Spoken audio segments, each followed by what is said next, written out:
And welcome to Nug Life Podcast. As always, I am your host, Dan Wetstein, and with me, the nice and trusty Amado Santiago Salazar. How we doing, my man? Another week of basketball. Had some fun. How was your week? It wasn't bad, man. I look like a ghost over here. I might have to change that lighting. It's crazy. You are a little palish. You're looking a little paler than the ginger over here. Yeah, bro. I'm gonna have to switch this out maybe midway through the show. But it's been a good week. In favor of you, your predictions kind of hit better than my predictions. Nuggets going, and we're gonna get into it. 3 in a row to start off the week. So a successful week. Things didn't go as planned last night, but it's all right. 3-1. So. Yeah, most definitely. If you followed my predictions and you put your bets in like I told you to, you would be sitting pretty right now. I did go perfect for the week, 3-0 to start. Then unfortunately, they did fall off last night in Boston, but they were able to handle business in the home and home series against the Spurs, as we both predicted would happen. So what stuck out for you from the Denver D that was able to knock the Spurs out of the top 10 in scoring in just 2 games? Well, I think the most fun part about that prediction we made on Saturday night, last Saturday, the Nuggets and Spurs started off right after the show, and we both predicted them to blow them out the water, and that they did. They just, from the first jump of the ball, the Nuggets just did not get their foot off the gas pedal, and on both sides of it, Bones Highland was going nuts out there. He was just knocking down 3 after 3. The Nuggets were being that team that they know who they are, especially against teams like the Spurs who are inexperienced. Nuggets who lead the league in field goal percentage and 3-point percentage. Field goal percentage are in the 50s right now. It's a small sample size, young season, but as a team, they're shooting 50% above. I don't know the exact number, but I know it's above 50%. In the 3-point line, they're shooting above 40%. Now, only if we can get it together at the free throw line, which I believe is still an abysmal at 73, 74 range. Right there, the Nuggets got it all together. But, them being on offense, everything's clicking on all cylinders. I think defensively could have gotten it better together in that Indiana game. But throughout the Spurs, back-to-back, we could call it a 2-game series, if you will. They had it locked down. I think that second game, the offense was a little stagnant, but the defense was locked in both games. Yeah, the technical phrase is a home and home series because they play at each other's homes. But beyond that, you are 100%. The offense for the Nuggets is absolutely clicking. They are 5th in the league currently at 116 points per game. Their field goal percentage, it's not actually quite 50%, but you're dang close. It's as close as it gets. It's 49.7%. Oh, it's almost as round close it as up. it gets to. You got to round it. Round it on up to 50. You might as well. Their 3-point percentage is still insane. They're still leading the league at 41.9%. That is a stupid number in its own. And then again, you add in the 50% everywhere else. The buckets are falling outside of last night where they just kind of ran out of juice, and we'll get into that more later. But up until then, absolutely dominated offensively and defensively. Because again, like I said, this Spurs team was, ahead of schedule. Keldon Johnson, the young guns, they've been out here. They've been scoring. The most impressive thing for me, besides the fact of the offense, was the fact that these Nuggets bore down and against a team they were supposed to beat, unlike against the Jazz or the Lakers, where they just simply rolled over and let a bad scoring team outscore them ridiculously. They came in, they showed up, and they did their job. that was the most impressive thing to me, was they were able to lock down on defense and knock this team again out of the top 10 in scoring. Well, the Nuggets in past seasons, they've had their woes against, young bad teams. And I wouldn't say the Spurs are a bad team. We got into it last week with any team coached by Greg Popovich will never be a bad team. They'll always be in that, 50-50 range. If they're below 500, there's not many games below it.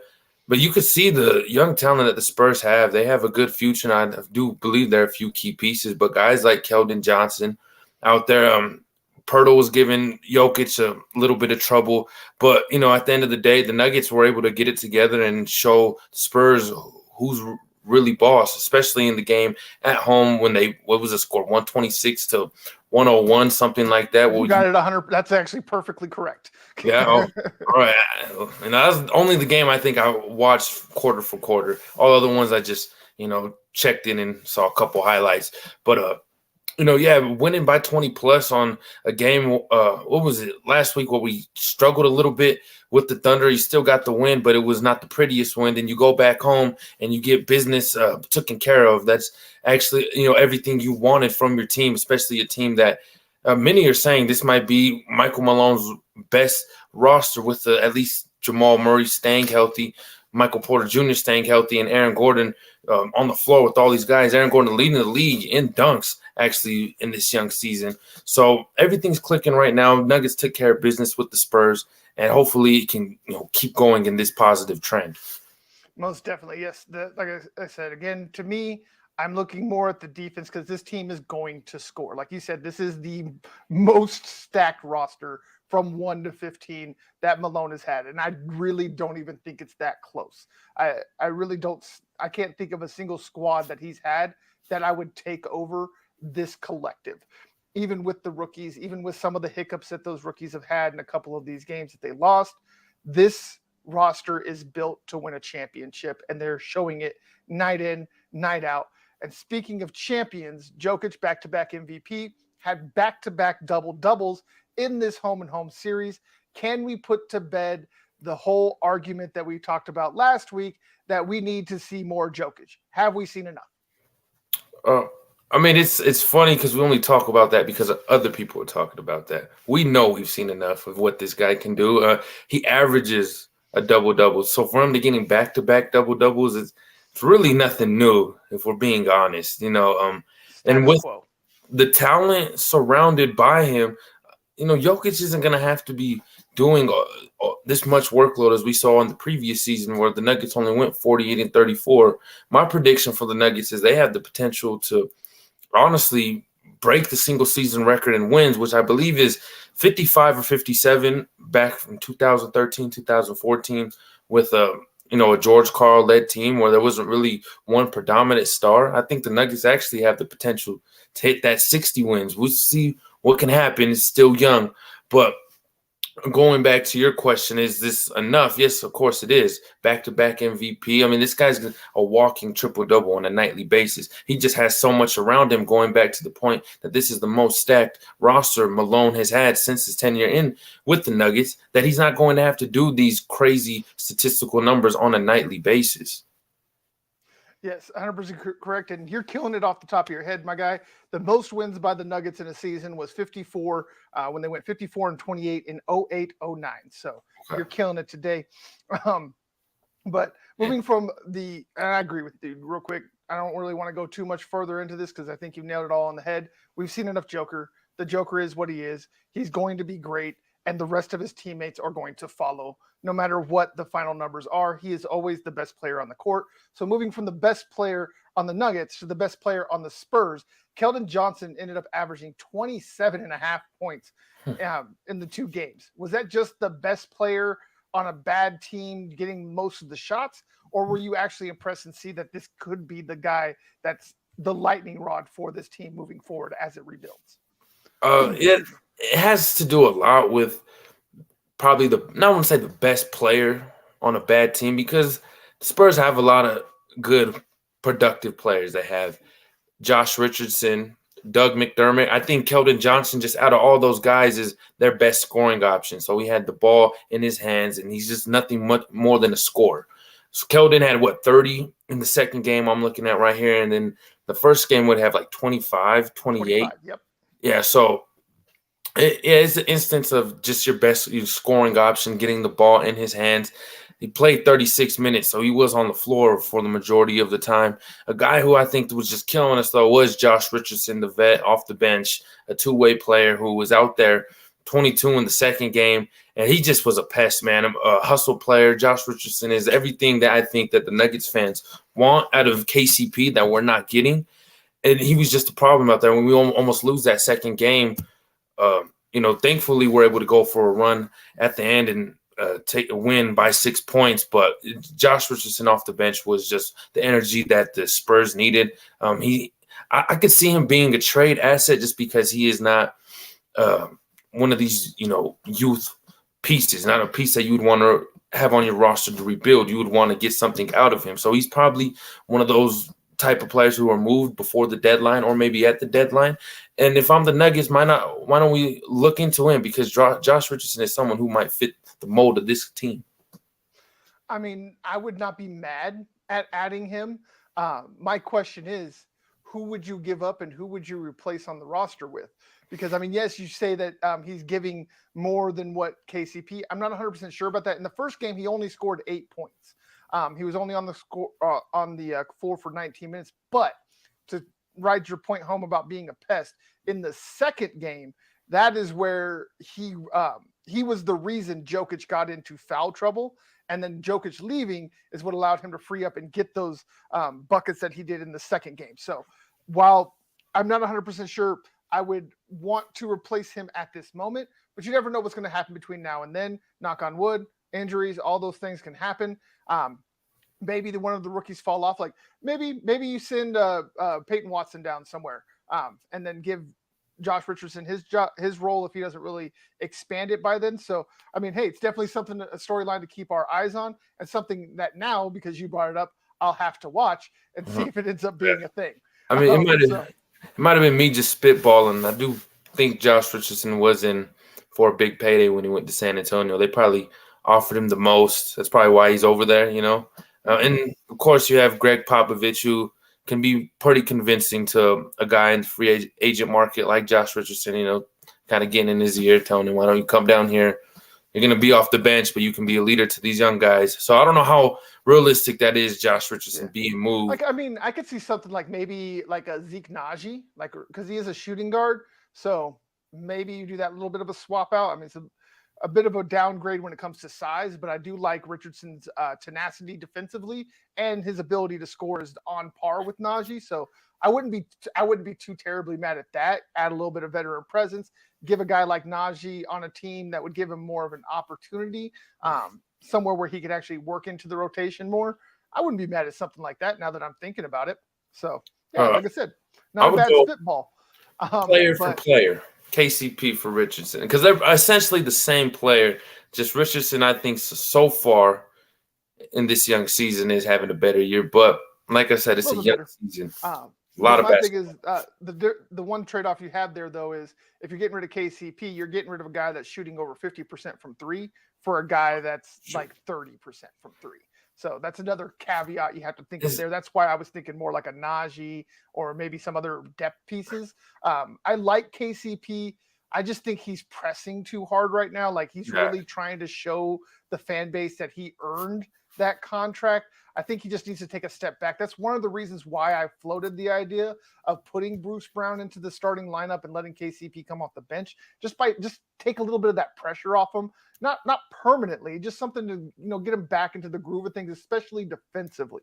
Like that's the major thing. And then the jump shot, anything inside the 3-point range, he's only shooting it's like right below 40%. It's like 38, 39%. But then again, once he gets outside of gets out deep, it's over 50%. You just won this argument completely, because I popped up the stats and KCP is hitting 56.6 from three right now. That's ridiculous. So stupid. Everything I said, I think I was just trying to find a footnote for the Spurs. No, you're good, my guy. You're good. Hey, that's why we have these conversations. It's fun. Funny though, because when you watch KCP, there's instances and parts of the game where you're like, man, this guy is the hell is he doing? But then you go look at the paper, and it's like, oh, he has 56 from the 3-point line. I think he's shooting what 50% from the field altogether. I just think it's those little mental errors on the defensive end because we expect so much of him being that perimeter defender that hasn't lived up to expectation yet. Exactly. I think that's the only thing, and that's why again I say just maybe let him come off the bench, maybe get matched up against some other teams' backups and get some of that confidence back, get some of that mojo back, and then pop him back in that starting lineup, and I think he takes off. But even though that's just kind of like I said, a little temporary thing, I like Coach really just kind of riding with him because of that 50 some odd or 56.6% from three. That's just stupid and insane. Ridiculous. That should not be possible. But he's out here doing it, and we're a month and a half into the season. Yeah. It's a little bit of a small sample size, but we got enough of a sample size to know he's not going to regress far from that number. He'll stay probably somewhere in the 40% range. How insane is it to think that the Nuggets could have two players for an entire season hit better than 45% from three with MPJ and KCP, and they both got nicknames like that. That's hilarious. I know they have abbreviated. They don't even know if it's nicknames. They're just abbreviation names. Abbreviations, yeah, their names, yeah. Oh man, it's much even sweeter when you hear MPJ because hearing he just had his third back surgery. Always go back to it because that's probably his biggest flaw. Something that doesn't have to do anything about his game. It has to do with his health. And for him to come back and be shooting at above 45% from downtown, it is beautiful to hear because guys who bounce back from injuries, they tend to struggle and not get on point with their game. So MPJ is obviously shown that he's starting where he left off, and it's just nice to see. I know Bruce Brown is shooting like 40%, and a guy who a lot of people thought that would only have like one of those 1 year wonder years where he has that 1 year where he shoots good and he comes back to planet Earth. But he's starting to show that this is his game. He can stretch the floor, and he's not just one of these, as I said, 1 year wonder kind of players. Yeah, 100%. And speaking of guys that are proving not to be 1 year wonders, Bones has averaged almost 20 while only averaging 22 minutes in these two games. Should Bones get more court time, or should we just trust Coach that is using him properly? Right now, I think the Nuggets are using him properly, man. And the bittersweetness, though, about in any sport, we saw it for instance with the Avs who just won the Stanley Cup. You have all these guys just balling and going crazy. The bittersweetness is that, though, you have to pay every single person. Well, you can't pay every single person. One of them has to go, and one of those guys who had to leave was Nazem Kadri. Now, Bones Highland, I don't want him to be the Nazem Kadri of the Nuggets. I know he has a couple more years still left on his rookie deal, but this guy's balling insane to where he is going to be due a fat check when the time comes, especially with the minutes he's putting on the floor.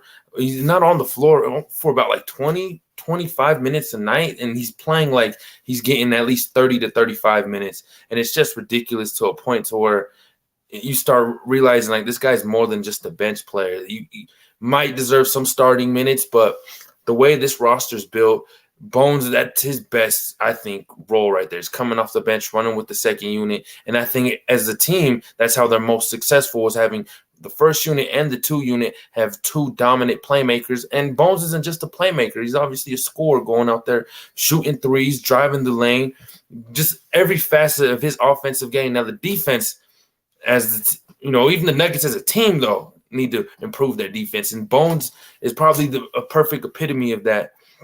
A player who is all offense but has flaws in his defensive game.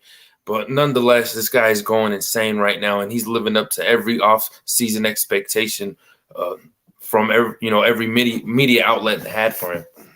Yeah, I agree. I think it's still too early to assume that he's ready for that leap. I like the way that Coach is using him. I like him bringing him in whenever they need a spark, whenever it seems like the starters are starting to die out and lose some energy. He'll swap in Bones, and then all of a sudden the offensive efficiency picks up. The man's averaging over a point per minute while he's on the floor. As a bench player, that's insane. That just shouldn't happen. So while the efficiency shows that he might be ready for a bigger role, I like him where he's at. He's still a young kid. You don't want to put too much pressure on the kid. I love the fact that he's just able to go out and ball and be bones and allow the rest of the team to take all the rest of the pressure. And he doesn't have to take it on himself. He can just be that young little crazy bones getting out there, getting busy. So I agree with you. Keep him in that role and let it keep pushing forward. How much praise we're giving him. There's a thing he can work on, though. He's shooting 50% from three. I mean, how many guys on this team is shooting at a high clip like that? But altogether, from the field goal range, he's only shooting 38%. So, yeah, he's getting to the rim, but he has had moments where he has missed layups that are, gimmies. He has, not been able to knock down the mid-range jumper at an efficient rating. I know that 3 game, he's obsessed with it. I mean, there was times in that Spurs home and home matchup where he would run up and he wanted to Steph Curry it, and instead of going for a layup, he wanted to just run straight to the 3-point line. And, that's just the new NBA nowadays. And it's good to have a guy like that on your team that has that kind of confidence. But, you want him to be a 3-level scorer where he can – he is a 3-level scorer, but an efficient one. You don't want to be seeing those statistics where he's 50% from beyond the arc, but altogether he's only shooting 38% from the field. Yeah, that shows you how poorly his jump shot is. Exactly. So yeah, while there's a lot of things you want to love about Bones, he's still young and there's still plenty of stuff for him to work on. Let him do it off the bench, especially with a team that's built to win now, the way the Nuggets are. If this was 4 years ago and this team wasn't as stacked as it was, I'd say, yeah, give the kid a chance. But right now, that's not where this Nuggets team is at. They're ready to win championships, not see what they got for the future. So moving on from the Spurs onto and just ho-hum, they whooped them up on every time and every way to a thrilling comeback win against the Indiana Pacers. The rookie Mathurin was going off, scores 30 off the bench. How impressive was the rookie now that you finally got to see him? It's funny because Mathurin, we had our bench guy and they had their bench guy. And Mathurin, he reminds me so much of Lou Williams, just one of those, energy kind of guys who just sparks when he comes off the bench, he just instantly sparks the team, and it's nice seeing him with the 0-0 out there, not many years ago that, were teams, I think, allowed to have numbers like that. So that's always nice. But it's funny because this guy was born in 2002. So to think someone so young, I mean, this is the new NBA we're living in. A lot of these guys are coming now 2002, 2003. But, Mathurin 10 for 17, 6 for 9 from downtown. I mean, that's all he did when he went on the floor was score the rock. Had 25 minutes and 30 points. He was just a burst of energy for the Pacers. Now, he is a young player. I think a couple nights after that when they played Toronto, he only ended up scoring 2 points. But, of course, he had to have a 30-point explosion when he plays the Nuggets. But the Nuggets, they proved themselves to be one of the top teams in the league and have a comeback because, this is the NBA. Comebacks are probably the most frequent out of all sports. And the NBA is probably the most frequented to have them. And the Nuggets did what they had to do. I was just the last possession when Miles Turner shot that 3, I was like, oh, please do not go and do not ruin this comeback. Because if he tied that game, bro, I don't think the Nuggets would have won it. The Nuggets have been in too many situations and games like that where they come all the way back and then the other team ties it and then we go into OT and the Nuggets end up losing by like 5 or 10. And it's so frustrating, but it is what it is. We ended up winning by 3 in that one. The Pacers have a lot of hope, a lot of promise, and a nice young roster led by Mathurin. Yeah, most definitely. This game was the epitome of showing how much Jokic means to this team. When Jokic went out with his 4th foul, the Nuggets were up, were down 39-37. But they still had a 57% chance of winning. As soon as Jokic goes out, that percentage dropped from 58% in Nuggets' favor down to 50% in the favor of the Pacers. That did not get to a positive number for the Nuggets until Jokic came back in and led the Nuggets back to within 1 at 104-105.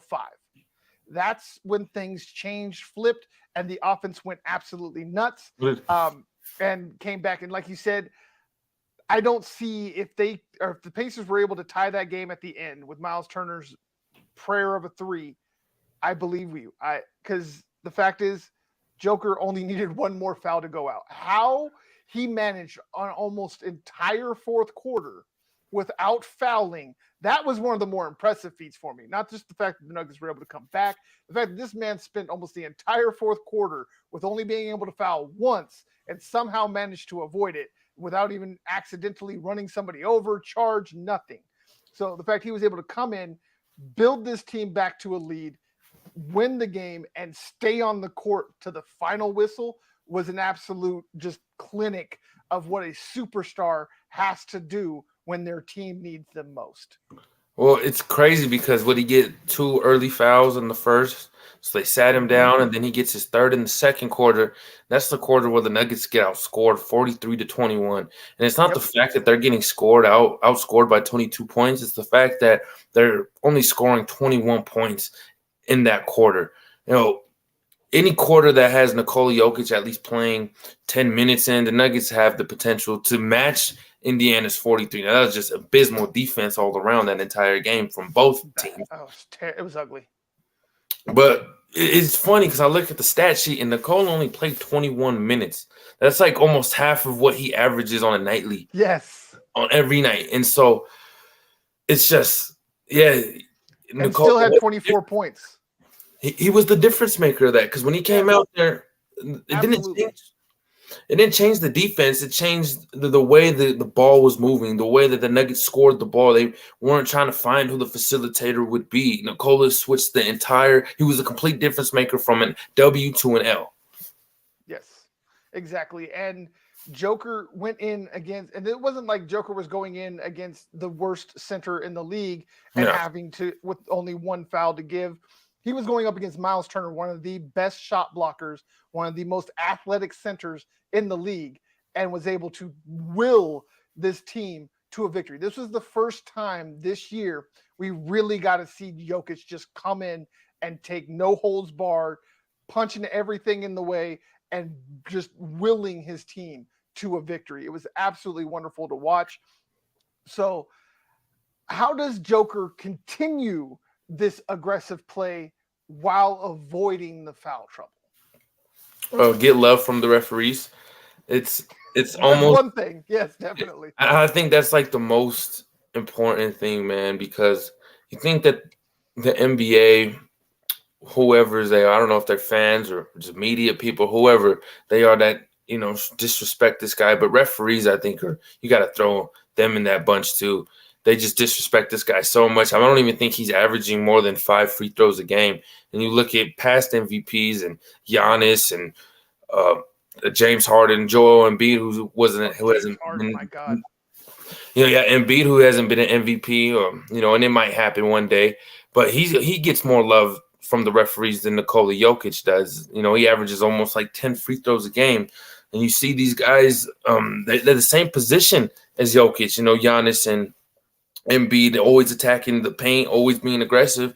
And Jokic is probably just as aggressive as these guys. I know he's very passive, always trying to find the open man, but you cannot tell me that he is not getting fouled or even more than those names that I mentioned. I mean, the guy, he's a polar bear. You can see when someone slaps him after they leave their red hand on it. Bro, and it's just so frustrating because there's been so many games where he has scratches on his arms, all over his up and down. Bro. And it's just it's so dumb. I don't know how long it's going to take till he gets that love from the NBA referees, because after 2 MVPs, you think you should be due for your respect. But it's just so hard because what can Malone tell him? What can Malone tell him?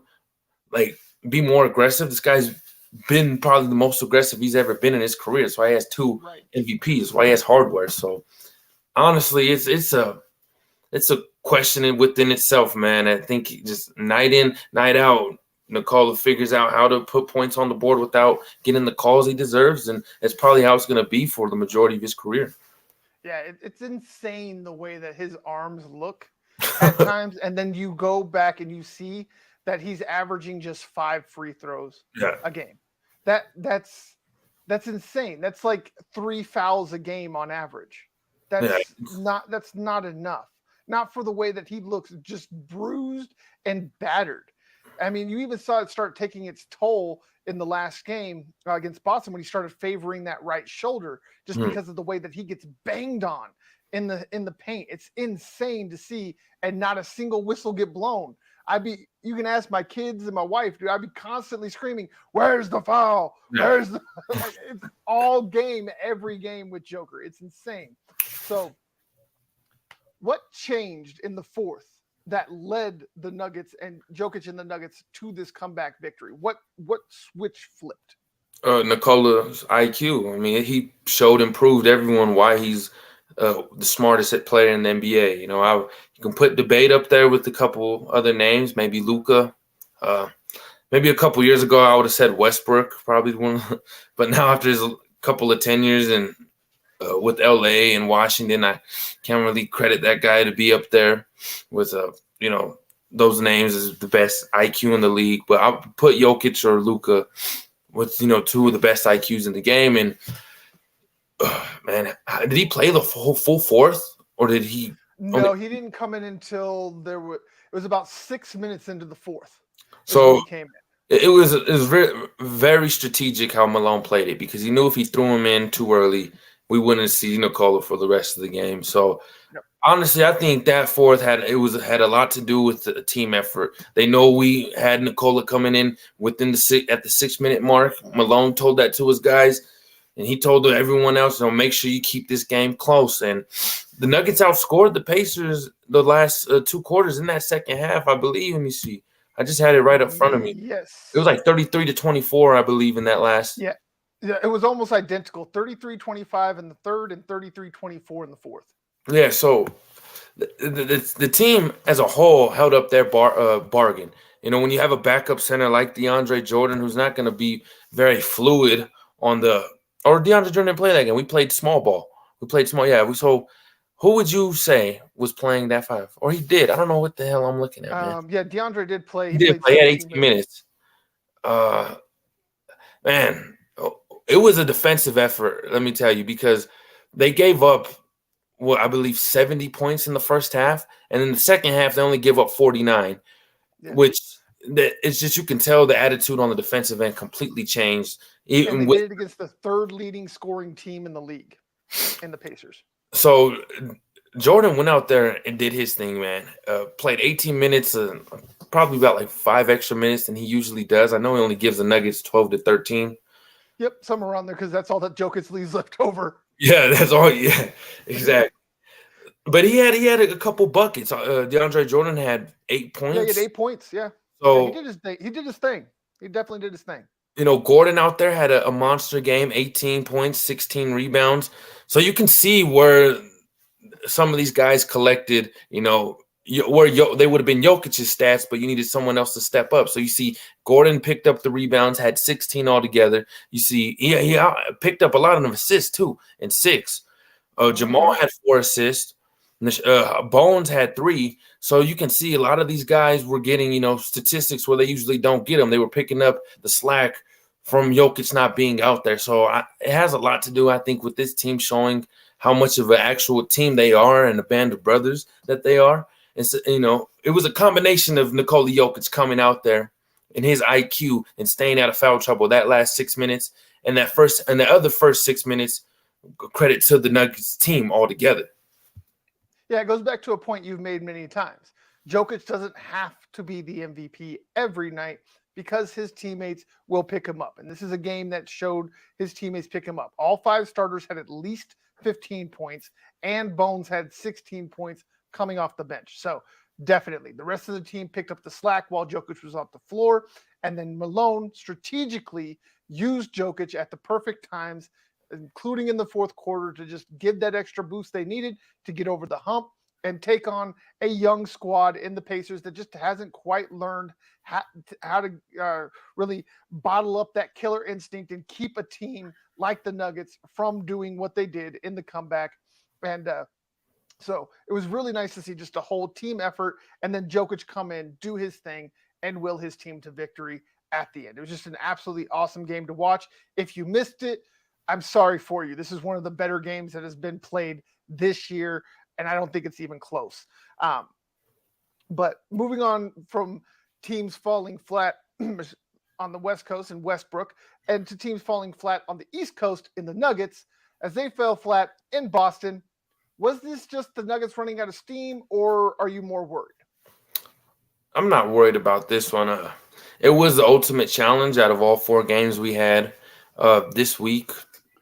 You know, two games against the Spurs and the Pacers. Those are two teams who are trying to really establish their identity, who they're going to be. I don't know if they. I mean, every team wants to make the playoffs, but is the big picture rebuilding for those two teams? It might be, but as professionals, you know, they're stubborn and everyone wants to at least have a shot at a championship. You know, year in and year out, you're not going to tell me a professional basketball player's plan is to be rebuilding, no matter how much the front office already knows they are.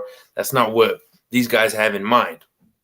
However, the Boston Celtics are a team that just came off a finals appearance with names like Jason Tatum, Jaylen Brown, Al Horford, a lot of guys who are real established, you know, all-stars in this league. So it was the only game out of, you know, the four that we played this week that they played, you know, they got our ass kicked. You know, that just happens. You know, they had to, what would be the right word?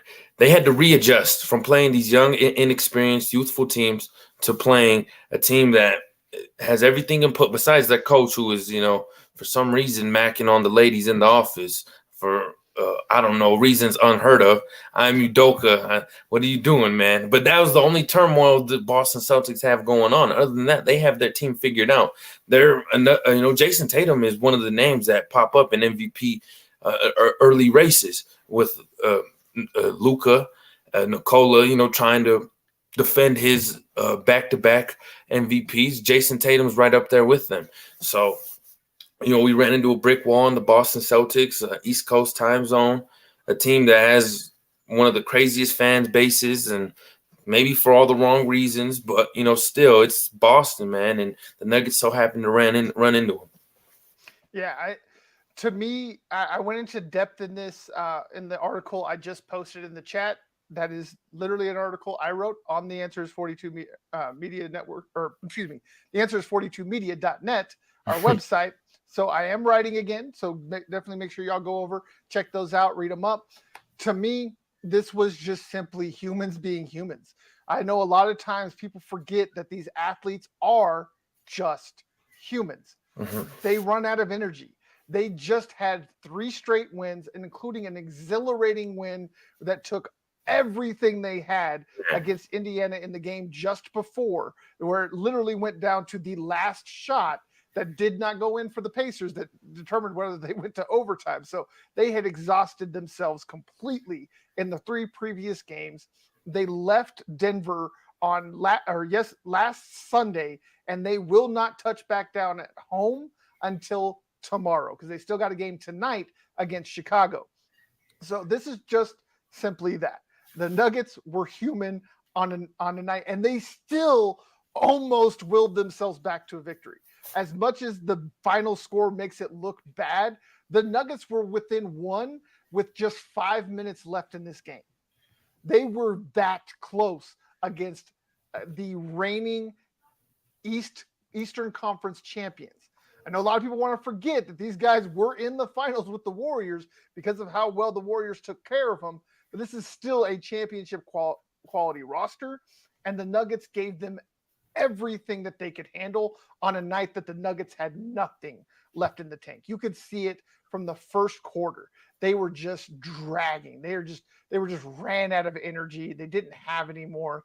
It kind of worries me about tonight. We'll get into that in depth here in a minute. But again, like you said, and I agree, this is not something to be worried about. It's not something that's going to carry on. Think about this. Okay, for anybody that might be freaking out about them losing to Boston, this team is at no worse going to end up with a 3-2 road trip where they did all the way over to the East Coast all in 1 week without ever coming home.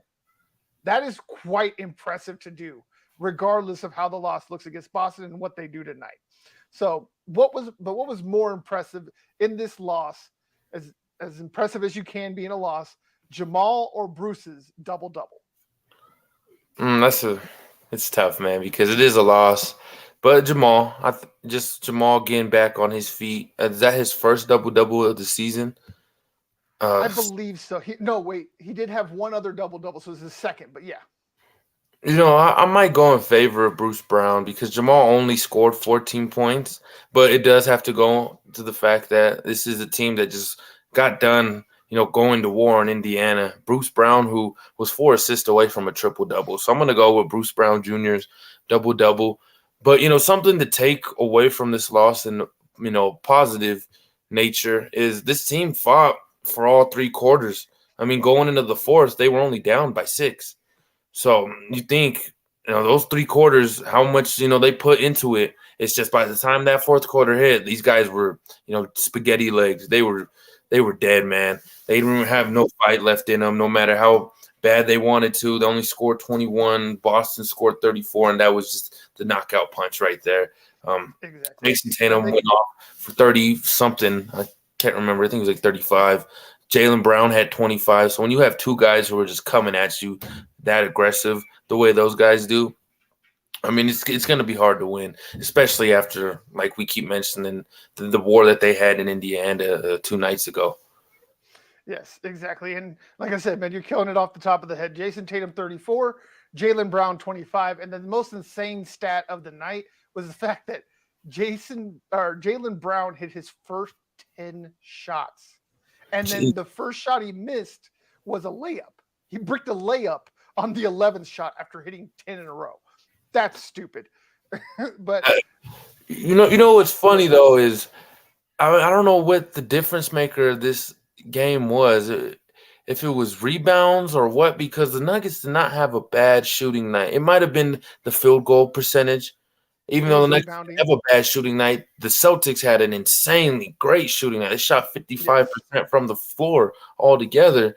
And the Nuggets were knocking down their threes. The Celtics only knocked down 4 more than they did, but it had to have been how insanely great the Celtics were playing. They were playing out of their mind, man. And they had the energy and the Nuggets didn't. And the rebounding, and it's something that I point out in that article, is the fact that the Nuggets are 7-0 when they out rebound the other team. They're 1-4 when they don't.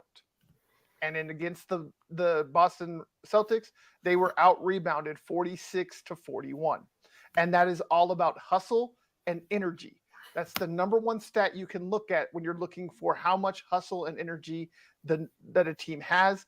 And one play, and it's in that article as well. If you want to go and click on it, I attached the play in there, and that's where the Celtics missed 5 consecutive shots and rebounded the ball 5 consecutive times to finally put in the layup afterwards. And it hit Nuggets' hands on every single time, every single rebound attempt. So it just all boils down to the fact the Nuggets just didn't have the extra boost you needed in a game against a team like the Boston Celtics. They could get away with these moments against a Pacers squad or against a Spurs squad. You can't get away with long stretches of bad play against good teams. And something that's really weird about this game is normally the Nuggets suck in the third quarter. Third quarter was actually their best quarter in this game. Yeah, they actually outscored Boston 34-31 in the third quarter. So this was just a game of outliers. Don't take anything from it. This is an exception, not the rule. So what is this? This is what the second most points they've given up so far, because they gave up 135 to Portland. And they give up one. I don't think they've given up any more to anybody else. It's so whenever you're giving up, I think over 120 even.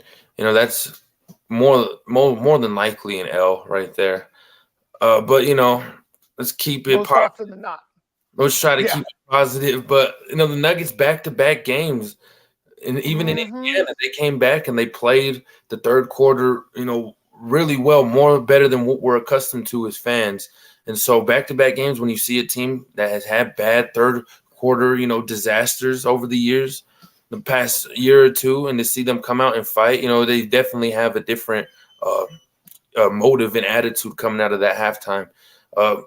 MPJ, obviously, without a doubt, his worst game of the year. Only having 70.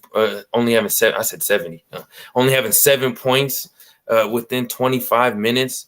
I don't know the shooting stats, but the shot was just not falling for my man. I think they had Tatum on him the whole night, and Tatum is underrated as a defender. And this guy has a Very, yeah. Mamba mentality. You know, a lot of people compare him to Kobe Bryant, which is I can see it, but I think Jason Tatum's creating his own lane and his own identity. Yeah, I don't want to put him on the level of Kobe. I agree with you on that.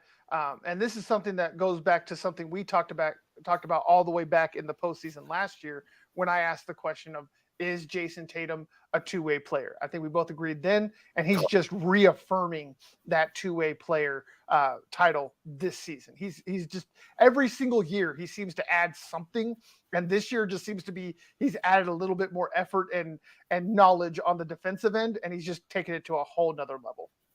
Well, it shows, though, more than just Tatum, that this team, the Boston Celtics, have leadership within their locker room. Like, this is the difference between good teams and great teams, like championship contending teams, teams that have just came off a finals appearance, is you can lose your coach, but without that, you have reinforcements on the court, like Al Horford, Jason Tatum, Jaylen Brown, and they might be young guys, but they understand the assignment. They understand that they're trying to go get some hardware. They don't depend on losing their coach being their downfall. They're still out there. They're 9-3 right now. I think they're playing the Pistons, which, win or lose, this team is still a dominant figure in this league.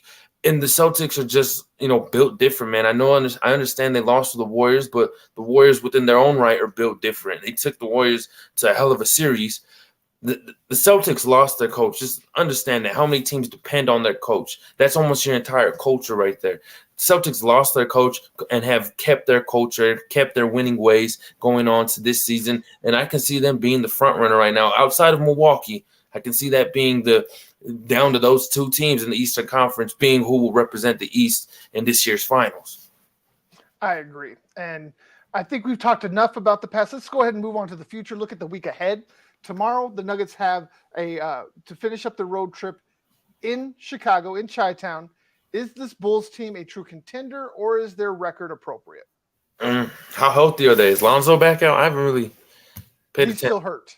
Is he hurt? Yeah, I know. I heard like a couple of weeks ago, man, his injury process was not going as not very good. Like he couldn't even. It hurt when he was walking upstairs and stuff. Like it's pretty bad for Lonzo, man.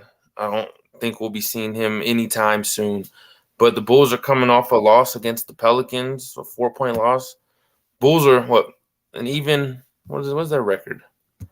The Bulls are 6-7. They're a game below. 7. All right. I thought they were 6-6. They're 6-7. I can't even tell you much about it. It's kind of like last week when you were telling me about the Pacers. Like I couldn't tell you much about the Bulls. I remember last year with the Bulls, they were probably the best team in the Eastern Conference to start off the first half of the year. They went like 29-12 the first 41 games, and then just completely fell off, dropped to the 6th seed. They have DeMar DeRozan. Yep, there you go. Vucevic, Levine. I mean, on paper, this is a good team. I wouldn't hold anything against them. Goran Dragic leads their bench. Alex Caruso's there, bald man Caruso, Mr. Janitor. Andre Drummond plays with the Bulls. Are you serious? Yes, he does. I know. I saw that last night, and I was like, wow. I didn't even know he was still in the league, but okay. Bro, he had that bad of a fall off? Are you kidding me? Yeah, he's done. Jesus. Yeah, he's the backup. Bro, that is insane. He ran and barely plays. Oh, like he's I understand DeAndre Jordan's fall off. Like DeAndre's in his mid-30s, early 30s, like 34, something like that. Andre Drummond's like 27. He has this should be his prime right now, Like how old is Andre Drummond? My bad. We get our prediction. This Ross. He's good. He was born in 93. So yeah, he's not very old. And he's 20. He's 29, 28. Yeah, he hasn't hit 30 yet. Yeah, bro, that's just insane how bad his fall off was, man. All right. Well, outside of trying to figure out who this roster is, Yeah, uh, the Bulls are a team, as I said last year, they showed what they can be, but that's when they had Lonzo the first half of the year. Seems like ever since they lost Lonzo, this team uh, doesn't have no fluidity to their offense at all. They don't move the ball the way they do. Lonzo, he's known for being a playmaker, and it's funny how much hate their dad got, the Ball brothers' dad got. But if you really think about it, outside of LiAngelo Ball, LaMelo and Lonzo are freaking awesome, bro. They can ball. And I think that he got a lot of hate early on in his career, Lonzo, because his dad was saying crazy stuff like, oh, he's better than Steph Curry. And when we all saw right through that, he genuinely, I don't think he believed that. But we put all that expectation on that young man to where he wasn't playing like Steph Curry. Everyone just completely buried him 6 feet under. But in hindsight, he's a agreed. hell of a player. He's someone who can, be your number one option when it comes to handling the ball. And obviously, it shows that the Bulls are just not the same team with him not on the floor. Yeah, agreed. As much hype as people had, both from the early start last season, the fact that they were able to bring back Levine and really kind of keep this core together. Um, I never really thought the Bulls had the superstars to begin with. Yeah. Levine is a dunk uh, contest maven. Like Exciting that's really play. what he does. Exciting Yeah, play. he's just an exciting player. He's not a guy that I'm going to ride to a championship. He's a guy that's a really good piece to a championship squad. DeMar DeRozan, you would like to believe he is that guy, but he's just really not shown it. Like you said, the team plays better when Lonzo's on the court than without him. So if DeMar was the guy, that shouldn't be the case. Yeah. It should be DeMar that's running that It's running that the team. team Yeah. goes the way he goes. So with like again, all the hype, all those things, I think it kind of like reminds especially me of the Broncos squad and the way that they were hyped up in the offseason with the moves that they made. It's just not quite panning out. And I think that's kind of where the Bulls are. I think that they're going to have a lot of buyer's remorse from this offseason. There's going to be some guys that aren't there by the end of the season that are there right now. This might be a squad that's completely exploded by the time the trade deadline gets here if Lonzo doesn't get back quickly and get this squad back to normal. So, with that being said, I'm taking the Nuggets rebounding after a night off, beating the Bulls, and taking it somewhere in the neighborhood about 120, 105. Yeah, I think it'd be a little closer. It's just the Nuggets haven't been the prettiest on the road team. They've had their screw ups, if you will. I do take Definitely. I do take the Nuggets winning though, but it's not going to be the prettiest fashion. I can see it being not like I can see the score being close like the Indiana game, but not as much of a comeback where we're going to have to fight and crawl, scratch back where we're down 20 points. More like the OKC game than Yeah, Indiana. I see it neck and neck. I think the Nuggets might, as much as the most they'll probably get down is probably 5 to 10 points.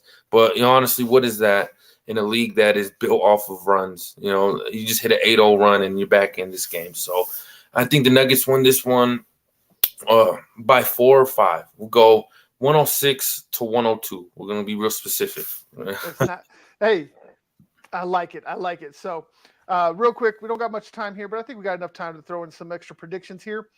Real quick, how important is it for the Nuggets to win at home, and will they against the Knicks? Well, the Knicks aren't doing good right now.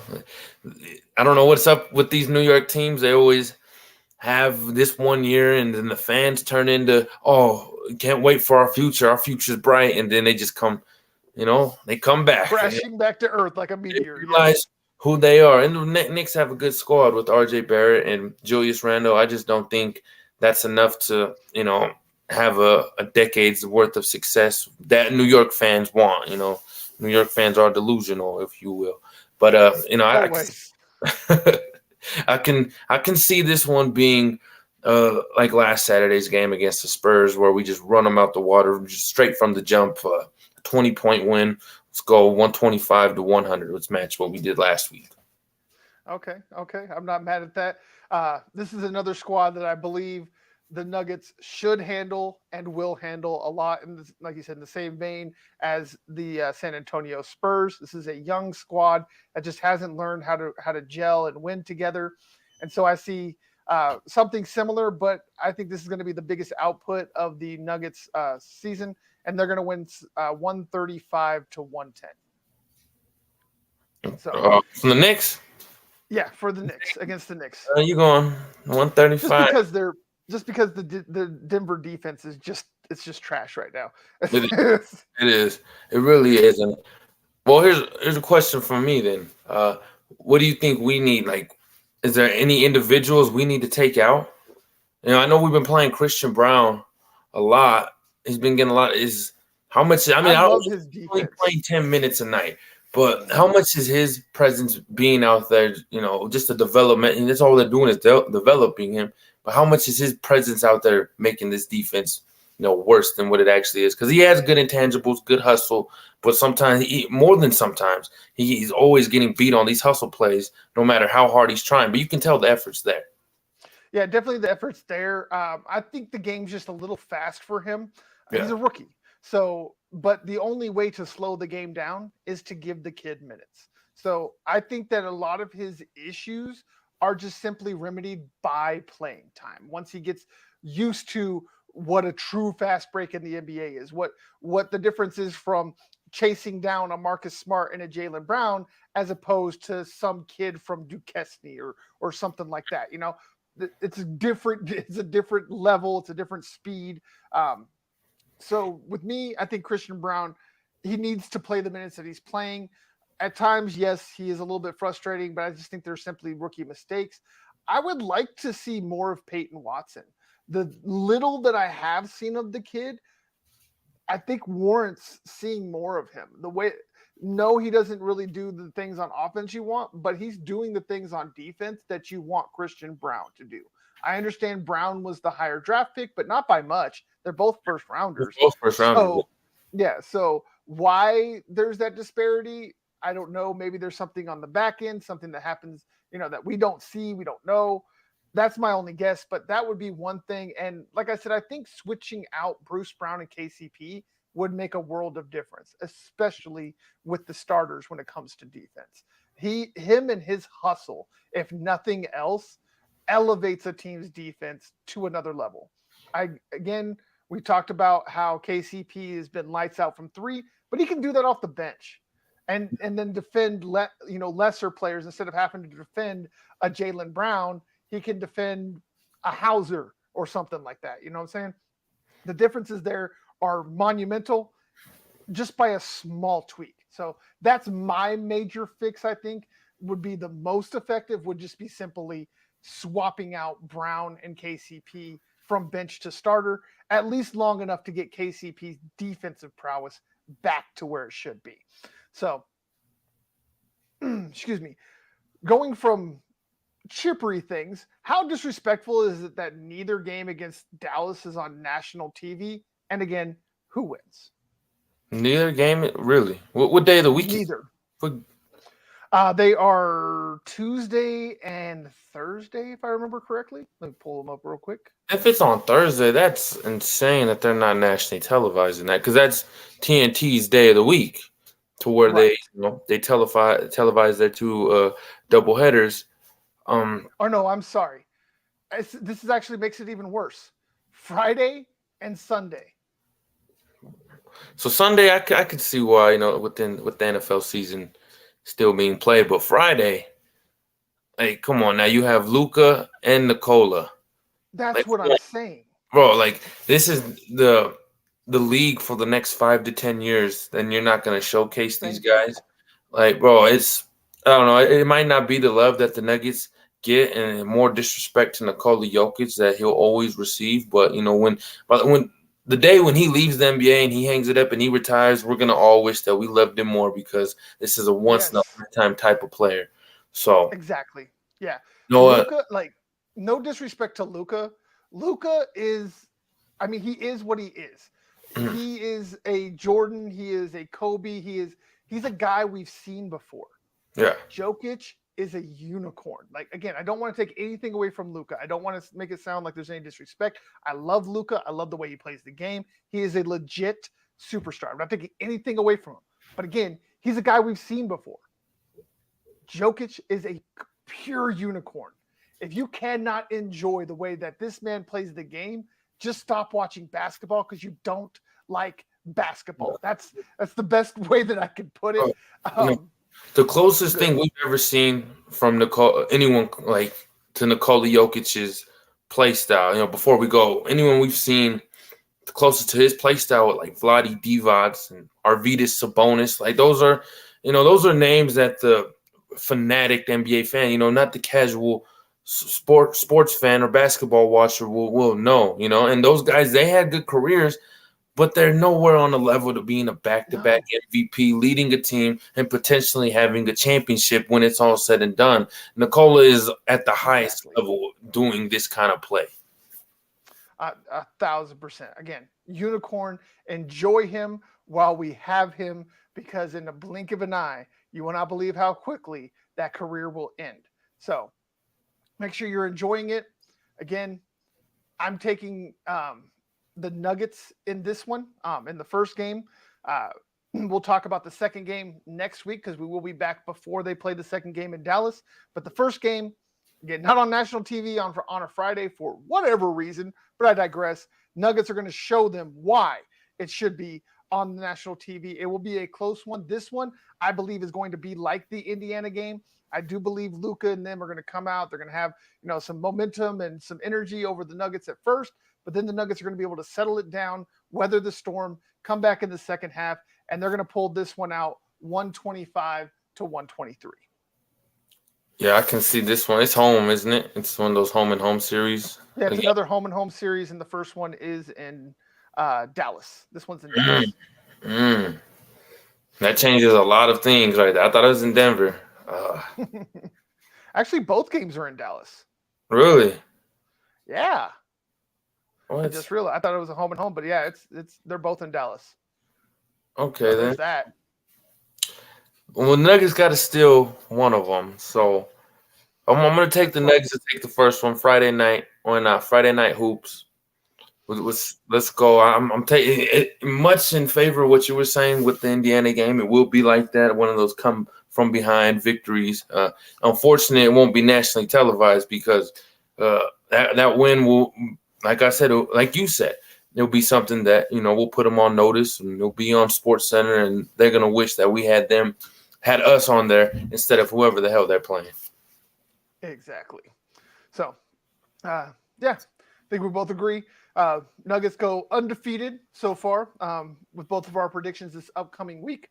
We'll be back next Saturday to let you know whether or not we believe that undefeated streak will continue from there. As always, for the Nug Life podcast, I am your host, Dan Wetstein. That's my co-host, Santiago Salazar. We'll be back here every Saturday between 6 and 7 p.m. Mountain Standard Time. Make sure you come and join us. We appreciate all of you that did come in. Hit that like button if you haven't already. For the ones that have, we do appreciate you. We do love you. Make sure you keep coming back. We're going to keep coming back for you. So as for the answers 42, don't question the blue.